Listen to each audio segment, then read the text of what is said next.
Bonjour à tous et merci de nous retrouver pour ce numéro de la Revue des Unes. La première édition de la Foire de l'emploi et du recrutement bat son plein, ouverte depuis ce lundi 3 mars. Cet événement dont l'objectif est d'être un carrefour d'échange entre les demandeurs d'emploi et les cabinets de recrutement pour les entreprises tient déjà toutes ses promesses.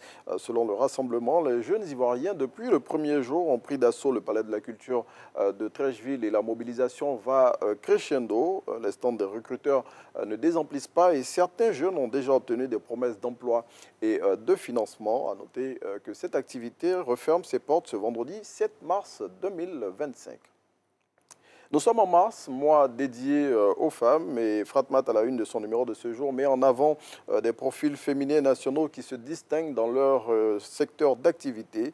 Des sciences à la sécurité en passant par la politique, le confrère propose des portraits de plusieurs femmes qui sont aujourd'hui des références dans leur domaine d'activité. Nous sommes prêts à faire face à tous les défis avec rigueur et fermeté. Eh bien, c'est l'assurance donnée par les agents de la gendarmerie nationale hier au général de corps d'armée Apollo Touré.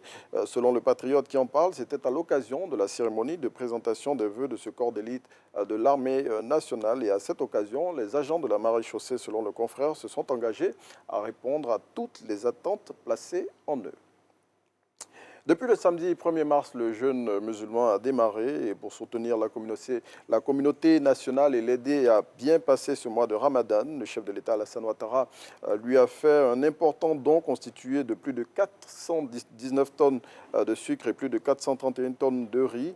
Et lors de la remise de ce don au Conseil supérieur des imams des mosquées et des affaires islamiques COSIM, l'émissaire du chef de l'État, selon Abidjan 24, a traduit sa reconnaissance envers la communauté musulmane pour ses prières et bénédictions, mais aussi son engagement à accompagner les fidèles durant cette période de grande ferveur religieuse.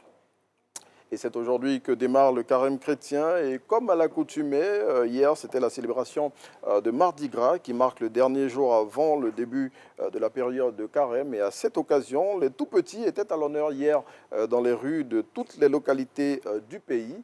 Et selon Abidjan 24 qui en parle, nos Boutchous ont enfilé des tenues traditionnelles, des uniformes représentant divers corps de métier ou encore des costumes inspirés de personnalités dans lesquelles ils ont paradé. Allez, bon mois de carême à tous les chrétiens du monde et particulièrement à ceux de la Côte d'Ivoire et aussi encore bon mois de jeûne à la communauté musulmane de Côte d'Ivoire. C'est ici qu'on s'arrête pour ce numéro de la Revue des Unes.